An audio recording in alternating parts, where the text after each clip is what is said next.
That was the most over-the-top entrance that the sales leader for a company that moves boxes around the world has ever gotten. My name is Ben Braverman. I'm Chief Revenue Officer at Flexport.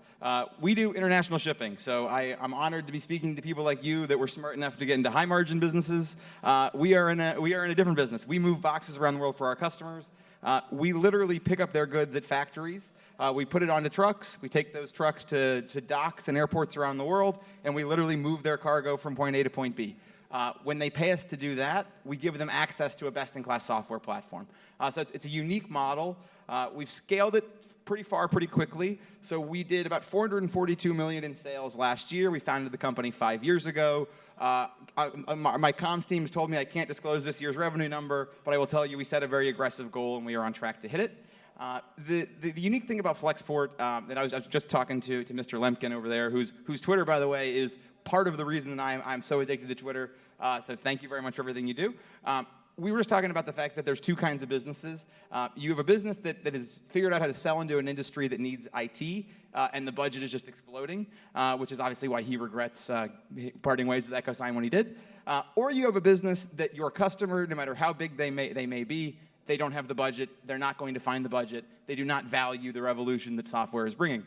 That was Flexport's case. So we compete against companies that are generally 100+ years old. In some cases, they're even owned by governments. In every case, they are government regulated. And they were not buying software. So the largest vendor of software in our industry is a company called WiseTech. I think the enterprise value of it is maybe $300 million. The top 25 freight forwarders combined to do $100 billion a year in sales. So $100 billion a year in sales collectively, these yogurts are spending $300 million a year on software. So if you cannot sell them software, your only alternative is to build a business to compete with them. That's what Flexport did.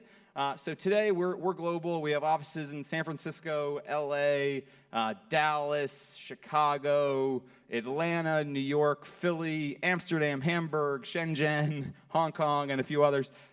And almost 2,000 people, like I said, just shy of, well, no, I can't give the number. At any rate, we're on track to have a productive year after $442 million in sales last year, all on the back of doing one thing. We provide an incredible customer experience. Our service model is fairly unique. We are not a software business. We are not as fortunate as some of the folks in this room that if we sign a contract, regardless of how our customer feels about what they've bought, they're going to continue paying. We are not a SaaS business, despite being invited to this conference. If we drop the ball, if we do not deliver a shipment as promised on time, if a container gets stolen, if a boat sinks, we get fired. And although none of these things are our fault, right? We don't control the assets, although we do have a 747, which some of you may have seen on the internet recently. For the most part, it's other people's assets we're coordinating. If we drop the ball, if our customer doesn't get what they need, and by the way, our customers generally spend on the low end $200,000 a year. Our largest customer spent $33 million with us last year. If they don't get what they're expecting, they fire us immediately. There's generally no contract in place. There's no multi-year agreement. There's no attempt to fix a feature. We're just out. So to sort of honor that reality, we've designed a squad model. All of our customers are served by a global team. That global team is united by software, and that team is paired up with a seller. So we have a 1-to-1 ratio. For every seller at Flexport, there is one squad. And if you are a Flexport customer, your experience with that squad, which is generally a seller, an account management type person, who is really an operator. This is someone who knows logistics very deeply. A number of operations associates and a licensed customs broker. This is sort of the entire factory that you need to move goods around the world. They are assigned 1-to-1 with a seller, and as a customer, you never experience anything at Flexport other than that squad. No matter what you're calling about, no matter what you need from us, whether you're either calling your rep or you're calling the squad paired with your rep, you never have a 1-800 experience, whether you're one of our smaller customers or whether you're one of our largest. So I didn't realize that all of you were coming from larger companies. I thought maybe there were some true startups here. So the first slide is not super relevant, which I'll get to in a second.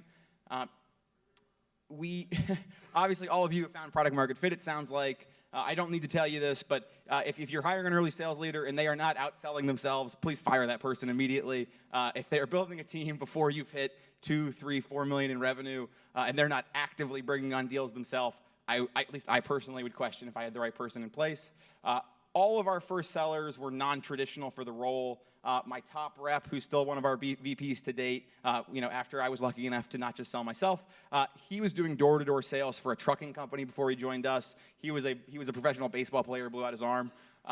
Had no interest in SaaS, didn't know what technology business was, just knew that Flexport sounded like a better version of the kinds of companies he'd been working for, and he was willing to go on a really aggressive journey with us. So when I say build a guerrilla, this has not been edited, build the guerrilla team crew that thrives in ambiguity. The level of ambiguity that you will find below 10 million in ARR is staggering. Even as you've built a product, you often don't know why people are giving you money for it. We had a number of people join us early on who'd come from blue chip companies, and like the number one rep from a large telephony business ended up flaming out after 90 days. If you're used to the structure that a big company provides, it's going to be a real struggle coming into a company like anyone's in this room. Or one of our, or mine, for instance. 10 to 50 is when things get exciting, and frankly, when I think the greatest risk for a sales leader to fail becomes a reality. Once you get past 100 million in recurring or 75 million in recurring, the job actually in some ways gets easier. You can hire the world's best people. But at 10 to 50, or really 10 to 25, you have big company problems and you have no infrastructure. And you don't necessarily have the ability to recruit people who've played the game before.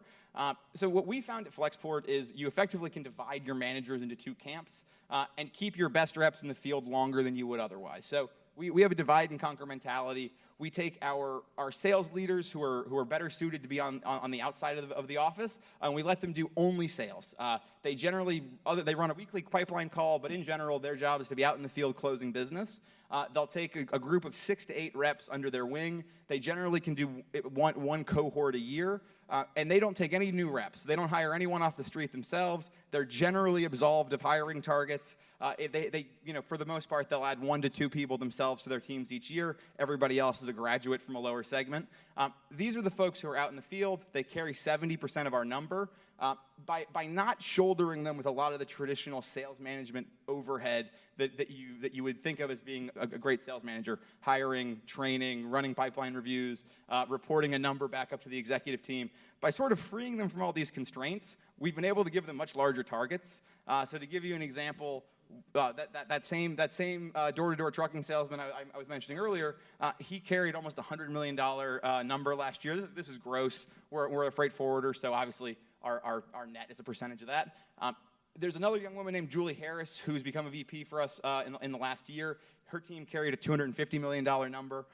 The ability for these people to carry larger and larger bags and to drive greater results for your business actually expands the less you ask them to do. And we're coming to a scale now where this is starting to break. We've started to look at ourselves and go, okay, some of the things that great companies traditionally do in terms of sales management, we're starting to need. But in the early days, we were able to scale much faster than people expected because we didn't necessarily take anybody out of the field. Our best sellers were able to keep selling. We also didn't try to build a lot of the centralized functions too early. We didn't build an enablement team. Our recruiting team was fairly bare bones. We didn't ask our managers to do a ton of recruiting. All of it was done by third parties. We didn't have a hire fast, fire fast mentality. The people we brought in, we genuinely believed they were really good, and we had really low attrition, sub 10% year over year. But all of the training was done by what we called the SMB managers. So we sort of artificially created segments in our business. We're lucky that we sold a lot of different size companies. And the real purpose was not necessarily the service model being different. The purpose was to allow reps to come in, only touch smaller accounts, not have to go through formal training like a larger company would be able to provide, and have a manager whose job it was not to close any business, not to ever leave the office, but to effectively be their coach and sit in every discovery, sit in every closing call, help them with every term sheet, and ultimately get every deal over the line. And by separating these teams and by effectively allowing these two managers to split what would have traditionally been a sales leadership role, we were able to go a lot further without hiring external folks. The biggest mistake I think all of us make is looking for our buck steal.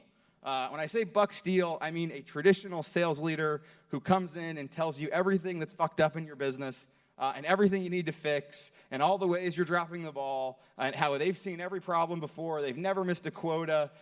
It's tempting. These people are alluring. They're good at sales. That's why they have the jobs they've had. And they all tend to believe your business is simpler than it is. And it is our job as leaders, as stewards of the business, to resist the temptation to over-index on senior hires. In general, and I think Sam talked a lot about this in his presentation, in general, at our pace, the business is moving so quickly, the idea that someone's going to come in from the outside and rapidly get up to speed and add value the probability is just pretty low. So all you're doing when you over-index on senior hires is setting yourself up to fail. You set your team up to be a little bit disgruntled because there's someone in the business who they're reporting into who doesn't understand what's going on and can't move at their pace. And in general, you don't need them. If you've gotten this far, if you have a business that's doing 7, 10, 15 million a year in run rate, you figured it out. You're doing something right. You are your own savior. Where we are now is a little bit different. So as I said, we did 442 last year, aggressive goal this year. It is time for us to do all of the things that I said we would never do, which is become a professional sales organization. We actually have started hiring senior leaders, and we actually have the space now for them to thrive. We are able to make plans that are 90, 180, 365 days instead of 30. We're not necessarily doing every decision based on trying to get the next funding round done. And as a result, we have senior leaders that are coming in and they're adding lots of value. They're leveling up the team. We were able to spend the years it took to hire them. I just brought on a North America VP or SVP of sales. We spent a full year on the search. It was the right move. He's now 100 days in, and he's really starting to make an impact. If we had brought him in a year, 2 years earlier, when we were really only thinking in 30-day terms, it would have been a disaster. And where we are right now is, frankly, we have to basically burn down the entire sale that got us this far. And hopefully bringing on this senior team will give us space to do it. It's not so much that I think our competitors are that good, is that I think when you get to 100 million in ARR, 150 million in ARR, and I'm talking in net terms now, you're thinking about going public. The level of scrutiny, and Peter Thiel talks a lot about this, that going public is in some ways the worst decision you can make as a business, because your competitors who have never taken you seriously before will begin to. And frankly, at Flexport, we'd be fools to not think that was a possibility. So we're in the process of redesigning our sale soup to nuts. So today, our sale is a classic outbound motion. 90% of every dollar we bring in is the result of a cold outbound from an SDR. That motion is as simple as it gets. It is, hey, this is Tina from Flexport. Would you like to talk to one of our reps about X? We are moving towards a model that is hopefully much more consultative, much more about ingesting their data and coming back with a proposal. We want to move an industry from 1-year sales cycles, 1-year sales deal terms to 3-year terms. We have to burn down a lot of what got us here, because if we aren't willing to change our sale, if we aren't willing to change the way we operate, if we aren't willing to fundamentally upgrade our model, someone's going to come in who's just as nimble as we were 3, 4, 5 years ago, and as nimble as some of you are probably in the audience today, and they're going to eat our lunch. So with that, I will say we have 15 minutes left. I'd love to take some questions. I know you all had a super long day. Excited to be here and happy to tell you anything that Raman, our amazing head of comms, will let me. What was the biggest pivot you guys made at your time there, as far as, just anything, sales, strategy, all that? Yeah, the biggest pivot was we started at the bottom of the market. We thought we were going to be TurboTax for importers. We thought that this was going to be a business that was going to have 3,000 people in one massive office somewhere in the middle of the country doing transactional volume. Serving small businesses that needed to move a pallet here or a container of tchotchkes into Amazon.